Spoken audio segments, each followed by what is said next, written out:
تو میں نے کئی سال پہلے یہ دعویٰ کیا تھا کہ یہ جو بعض بزرگوں سے اس طرح منقول ہے نا، ادھر لکھ کے دیا ادھر بندے کا کام ہو گیا، یہ کرامت ہے.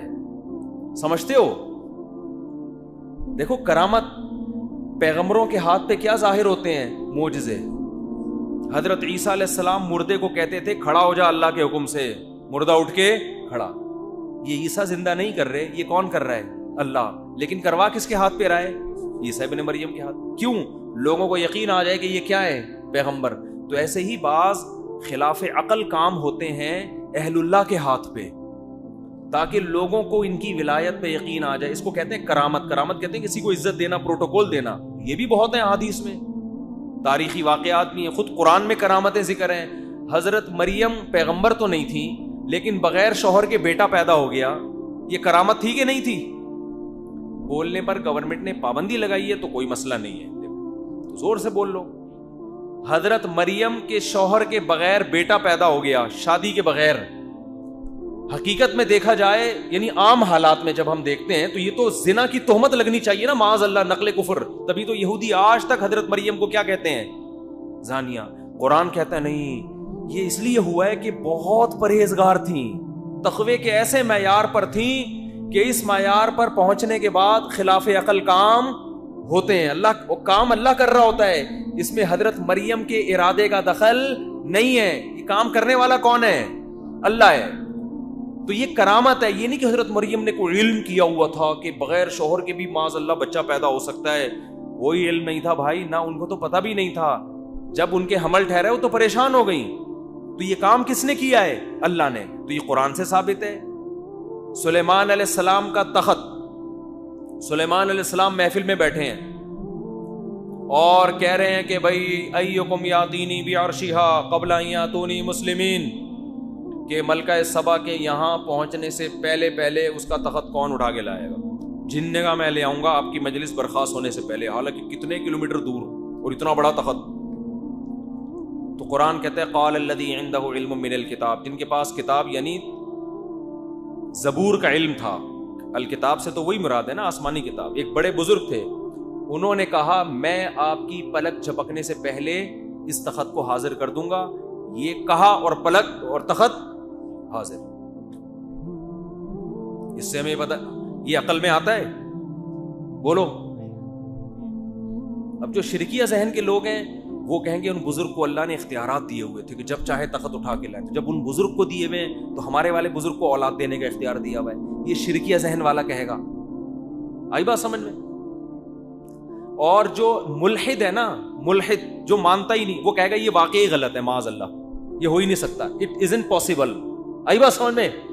کہے گا یہ ناممکن ہے، یہ غلط ہے. حالانکہ اس طرح کے واقعات تو مشاہدے میں نے خود اپنی آنکھوں سے بھی کیے ہیں، کرامتوں کے. خود میرے ساتھ نہیں ہوتی، میں کوئی اتنا نیک آدمی نہیں ہوں، لیکن میں نے مشاہدے کیے ہیں.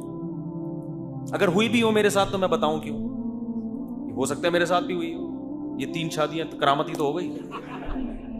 ٹھیک ہے، عجیب سی کرامت ہے یار. لوگ کہتے ہیں 3 کر کے بھی زندہ گھوم رہا ہے یار. ٹھیک ہے، کرامت ہے. تو خیر، تو کیا ہے کہ یہ جو ملحد ہوگا نا، جو خدا کے وجود ہی کا قائل نہیں ہے، خدا کی طاقت کا قدرت، یہ جس کو توحید کا ہیضہ ہو گیا ہو. ایک حقیقی توحید ہوتی ہے، ایک ہوتی ہے ایسی توحید بیان کرنا جو قرآن و سنت والی نہیں ہے، آپ کی اپنی ایجاد کرتا ہے تاکہ لوگ آپ کو موحد بولے. واہ بھائی واہ، یہ سب کچھ یہ خدا کو مانتا ہے، بس خدا کو. تو بھائی جو خدا کو مانتا ہے وہ خدا کی قدرت کو بھی مانتا ہے. جو کرامتوں کا انکار کرتے ہیں نا آج لوگ، ان کو توحید پرست سمجھتے ہیں کہ یار یہ ہے موحد، یہ مانتے ہی نہیں کہ کسی بزرگ سے ایسا ہو سکتا ہے. وہ بھائی یہ موحد نہیں ہے. موحد وہ ہے جو یہ مانتا ہے کہ خدا کسی سے بھی مردے کے ہاتھ پہ بھی کر سکتا ہے، قبر کے ذریعے بھی کر سکتا ہے، خدا کسی بزرگ کے ہاتھ پہ بھی کر سکتا ہے. جب خدا کر رہا ہے تو اس کو کیا اس سے غرض ہے کہ یہ مردہ ہے کہ یہ زندہ ہے، تو یہ انسان ہے یا یہ حیوان ہے یا یہ فرشتہ ہے، یہ کیا ہے؟ کر کون رہا ہے؟ خدا. تو اس میں اس بزرگ کا اپنا ارادے کا دخل نہیں ہوتا. کرنے والا کون ہوتا ہے؟ اللہ کر رہا ہوتا ہے. جیسے حضرت مریم کو بغیر شوہر کے بیٹا پیدا ہو گیا ان کے. اب حضرت مریم تو کہہ رہی ہے اللہ کی طرف سے ہوا ہے. یہودی کیا کہہ رہے ہیں؟ نا نا نا نا، یہ نہیں ہو سکتا بھائی، معاذ اللہ، تم نے کیا کیا ہے؟ زنا.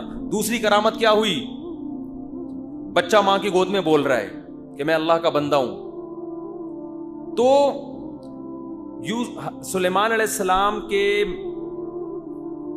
وہ جو محل میں ان بزرگ نے کہا کہ میں پلک جھپکنے سے پہلے لے آؤں گا، فوراً حاضر. توحید پرست یہ لفظ سن کے فوراً کیا کہتا ہے؟ سبحان اللہ. یہ کس کی قدرت ہے؟ اللہ کی. لیکن جس کو توحید کا لیبل لگا کے نا امت کو شرک کے فتوے جس نے لگانے ہوں وہ سبحان اللہ نہیں کہے گا. آج فضائل اعمال میں کرامتیں لکھی ہوئی ہیں نا، تو جب توحید والی ذہنیت سے آپ وہ کرامتیں سنو گے آپ بولو گے سبحان اللہ، یا اللہ کیا کیا کر رہا ہے اپنے بندوں کے ہاتھ پہ. لیکن اگر آپ نے شرک کی اینک لگائی ہوئی، آپ کو ہر چیز سے شرک کی بو آتی ہے اور آپ ہر چیز میں غلط تعویل ہی کرتے ہو، تو آپ کہتے ہو یہ فضائل اعمال شرک سے بھری ہوئی ہے، حالانکہ فضائل اعمال کی کرامتیں توحید سے بھری ہوئی ہیں. نہیں آ رہی بات سمجھ؟ توحید پرست آدمی ایسے واقعے کی تصدیق کر دے گا بشرطے کہ مستند ذرائع سے ہو. ایسا نہیں کہ کوئی بھی اٹھ کے بیٹری چارج کر رہا ہو بیٹھ کے، کچھ بھی پھینک رہا ہو بیٹھ کے. آپ کو جیسے بہت سے جھوٹے قصے مشہور ہیں. کرامت میں یہ ہے کہ سند کیا ہونی چاہیے؟ مضبوط. ورنہ جھوٹی کرامتیں بھی بہت ہیں، تو جھوٹی کو سچی سے مکس نہ کریں. ورنہ آج ہر بدعتی کے ہاتھ میں کچھ نہ کچھ ہو رہا ہوتا ہے. وہ حضرت جی نے یوں ٹنڈ پہ ہاتھ رکھا بال نکلا ہے. وہ ٹنڈ پہ ہاتھ رکھ کے بال نہیں نکلے ہوتے، وہ تو تیل ایسا لگا لیا ہوتا ہے اس نے، یا کوئی کچھ کھا لیا ہوتا ہے. تو جھوٹ بھی اس میں بہت ہے. زیادہ تر تو جھوٹے قصے ہی ہیں. لیکن ان جھوٹے قصوں کی نفی میں بعض لوگ جو قرآن و سنت کو نہیں جانتے، لیبل لگاتے ہیں قرآن و سنت کا، وہ ان جھوٹے قصوں کے ضمن میں سچے قصوں کا بھی صرف اس بیس پہ انکار کرتے ہیں کہ یہ ممکن نہیں ہے، اور بعض اس بیس پہ انکار کرتے ہیں کہ اگر یہ تمہارے کسی بزرگ سے ہو سکتا ہے تو صحابہ سے کیوں نہیں ہوا. تو میں ان سے سوال کرتا ہوں کہ سلیمان علیہ السلام کا تخت ان کا ایک امتی اٹھا کے لا رہا ہے، سلیمان علیہ السلام کیوں نہیں لے کر آ گئے؟ خود لا سکتے تو بولتے کہ کون لے کر آئے گا. تو کرامت کا صادر ہونا اس کی علامت نہیں ہے کہ جس سے کرامت صادر ہو رہی ہے وہ کم درجے کا ہے، جس سے صادر ہو رہی ہے اس کا مقام زیادہ، جس سے کرامت صادر نہیں ہو رہی اس کا مقام کم. عین ممکن ہے کم درجے کے ولی پہ ہاتھ پہ کرامتیں ہوں، جو زیادہ اچھا ولی ہے اس کے ہاتھ پہ کرامتیں نہ ہو. ہم نے ایسے شہید دیکھے ہیں کہ جو پرہیزگار تھا اس کے خون سے خوشبو نہیں آ رہی، جو زیادہ نیک نہیں تھا اس کے خون سے خوشبو آ رہی ہے. یہ ہم نے اپنی ناک سے سونگا ہی. ہم حیران ہوتے یار یہ زیادہ نیک تھا. تو یہ اس کی علامت نہیں ہے کہ جس شہید کے خون سے خوشبو آ رہی ہے وہ زیادہ اعلی درجے کا شہید تھا. بھئی یہ اللہ کی مرضی جس کے ہاتھ پہ ظاہر کر دے، یہ اللہ کی مرضی. اس میں ہمیں گہرائی میں جانے کی، باریکی میں جانے کی ضرورت نہیں ہے. ہاں جب کسی شہید کے خون سے آ رہی ہے ہم سبحان اللہ کہیں گے کہ یہ کس کی قدرت ہے؟ اللہ کی. یہ شہید کی تھوڑی قدرت ہے، اللہ کی قدرت ہے. تبھی جیسے ہی سلیمان علیہ السلام کے دربار میں موجود آدمی جو بزرگ جو تھے وہ جیسے ہی تخت لے کر آئے ہیں، دیکھو انہوں نے کیا کہا تھا کہ میں پلک جھپکنے سے پہلے تخت اٹھا کے لے آؤں، یہ کہا اور آ گیا. تو سلیمان علیہ السلام کو چاہیے تھا اٹھ کے گلے ملتے ان بزرگ سے، زندہ باد یار تو ہے بندہ ہے بھائی، تیرا مجھ پر احسان ہے. لیکن سلیمان علیہ السلام نے کیا فرمایا؟ فلما رآہ مستقرا عندہ، جیسے ہی ابھی پلک جھپکی نہیں ہے دیکھا اس بندے نے کہا اور آ گیا. قال ھذا من فضل ربی، یہ میرے رب کا فضل ہے. کیا مطلب؟ یہ بھائی تیرا کمال نہیں ہے، کرنے والا کون ہے؟ اللہ کر رہا ہے. لیکن اللہ اگر تیرے ہاتھ پہ کر رہا ہے اس کے ہاتھ پہ نہیں کر رہا تو یہ تیری فضیلت کی بہرحال دلیل ہے. بہت مشکل ہے بات سمجھانا بھی بہت مشکل ہے. میں یہ چھوڑ رہا تھا یہ جملہ اس لیے میں نے درمیان میں لا کے جب نہیں لگایا تو غلط جگہ نہیں لگ گیا. وہ بہت مشکل ہے بات سمجھانا. تو یہ اس کی علامت تو ہے نا کہ باقیوں پہ جن سے جو کام نہیں ہو رہا ون سے ہو گیا. وہ کہتے ہیں نا جن سے بچے ایسی زبان بول رہے ہوتے ہیں، ونوں نے بولا ہے کہتے ہیں نا، جن نے تو نہیں بولا. ایک صاحب مجھے کہنے لگے جب آپ وہاں جائیں گے وب میں بھی آؤں گا. میں نے کہا یہ وب کیا ہے بھائی؟ یہ وب بھی نکالا ہوا ہے لوگوں نے، ون بھی نکالا ہوا ہے. جن سے نہیں ہوا ون سے ہو گیا. لیکن سلیمان علیہ السلام کہہ رہے ہیں کس کا فضل ہے؟ اللہ کا. لیکن اس کے ہاتھ پہ کرامت کا ظاہر ہونا بہرحال اس کی بھی فضیلت ہے کہ سلیمان علیہ السلام کے دربار میں ایسے تگڑے تگڑے اولیاء کرام موجود ہیں. بات آ رہی ہے؟ اب سمجھو، میں نے کئی سال پہلے یہ دعویٰ کیا تھا کہ حضرت مولانا موسیٰ روحانی بازی رحمۃ اللہ علیہ عامل نہیں تھے، نہ انہوں نے کوئی اس طرح کی علم کیے ہوئے تھے. یہ جو تعویذ کا اثر اگر ہو رہا تھا یہ ان کی کرامت ہے, اس کا عامل بننے سے کوئی تعلق نہیں ہے. اللہ نے ان کے ہاتھ پہ اس طرح کرامت ظاہر کی کہ پرچی میں کسی کو بسم اللہ لکھ کے دے دی اور کہا پانی میں گھول کے پی جا, بس اس میں اللہ نے کیا کر دی, جان ڈال دی. تو ہوتا ہے یہ. اب لوگ کہتے ہیں یہ کیسے ممکن؟ بھائی آپ کے ہاں بزرگ مارکیٹ سے شارٹ ہیں, جن کے ہاں بزرگ ہوتے ہیں ان کے ہاں ہوتا ہے. بہت سے لوگ ہیں بزرگ ہیں ہی نہیں, ٹھیک ہے نا, تو ان کو کبھی نظر ہی نہیں آیا یہ. تو جن کے ہاں ہوتے ہیں, میں اپنے شیخ کی کرامت جانتا ہوں, لیکن میں ان کرامتوں کے واقعات آپ نے دیکھا ہوگا اکثر بیان نہیں کرتا. وجہ اس کی ہے کہ کرامت شریعت نہیں ہے, اور ان کرامتوں کو زیادہ بیان کرنے سے لوگوں کے گمراہ ہونے کا بھی خطرہ ہوتا ہے, کیونکہ بعض دفعہ شیطانی تصرفات ہوتے ہیں, لوگ اس کو کیا سمجھ رہے ہوتے ہیں, کرامت. وہ ہے نا, وہ لوہا نکال رہا ہے, اندر سے کیلے نکال رہا ہے, پتہ نہیں کیا کیا کر رہا ہے, یہ شیطانی تصرفات ہیں. اس لیے کہ کرامت کے لیے سب سے پہلے ضروری ہے انسان شریعت کو فالو کرتا ہو.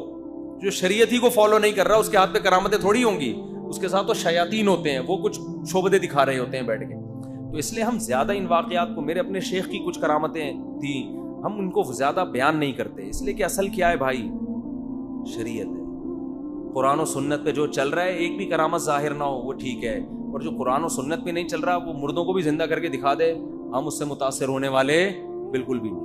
وہ تیرا زندہ, ہمیں کیا پتہ نہیں شعبدے ہوں گے, کچھ ہو سکتا ہے وہ مرا ہی نہ ہو, کم وقت ویسے ہی لیٹا ہوا ہو, پھر اس نے زندہ کر دیا, وہ کھڑا ہو گیا اور اٹھ کے باتیں کر رہا ہے ہم سے. تو یا ہمیں خواب آ رہا ہو, یہ مسمرزم کر دیا ہو. بعض دفعہ دماغ پہ مسمرزم بھی ہو جاتا ہے, دماغ کیپچر کر لیتے ہیں, پھر جو سمجھاؤ گے آپ کی کھوپڑی شریف میں آ جائے گا. کھوپڑی تو شریف ہے نا, اس کو تو بیچاری کو جو سمجھاؤ اس کے دماغ میں گھس جاتا ہے وہ. تو یہ کرامت کے قبیل سے ایسے واقعات ہوتے ہیں بہت. تو اچھا خیر, کچھ واقعات اور آ رہے تھے ذہن میں, لیکن چھوڑو ابھی. تو ہم ویسے ان کرامتوں کو اس لیے کہ بھئی اصل تو عمل ہے نا, تو عملی زندگی کو اگر حضرت مولانا موسیٰ روحانی بازی رحمۃ اللہ جو بزرگ تھے کرامت کی وجہ سے نہیں تھے, وہ اپنے اعمال کی وجہ سے تھے, تو اللہ نے ان کے ہاتھ پہ ایک چیز ظاہر کر دی. تو انہوں نے ہمارے شیخ جو ان کے شاگرد تھے ان کو کہا کہ میں چاہتا ہوں کہ یہ آپ کو بھی یہ ہو جائے, یعنی آپ بھی جب کسی کو تعویذ دیں تو فوراً کیا ہو جائے, فائدہ ہو جائے. اور اس کے لیے لوگ میرے بڑے پیچھے پڑے ہوتے ہیں. تو ہمارے شیخ بڑے خاندانی, انہوں نے کہا حضرت میں ان چکروں میں پڑھنا ہی نہیں چاہتا, میں چاہتا ہوں اللہ بس مجھ سے دین کا کام لے.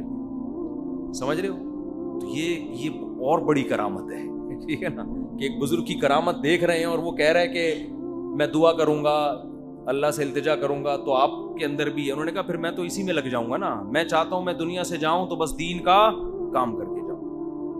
تو ایسے ایسے خاندانی شیخ ہم نے رکھے ہوئے ہیں الحمدللہ. اچھا خیر, اور میں بھی یہ کام نہیں کرتا. ویسے میرے میں کرامت ہے بھی نہیں, میں تو پرچی لکھ کے بھی دوں گا, میں تو ویسے لکھ کے دوں گا 4 کر لے, پھنسو گے اور کچھ نہیں ہوگا. کیونکہ ہم یہ کہہ رہے ہیں یہ جو عورتوں کو ٹھکانہ دو یار, اتنی بیوہ طلاق یافتہ عورتیں, ان کو ٹھکانہ دو, کیا کرنا ہے. مسائل اللہ سے دعا مانگو, سب سے بہتر کیا ہے, دعا مانگو. تعویذ گنڈوں سے نکالو اپنے آپ کو.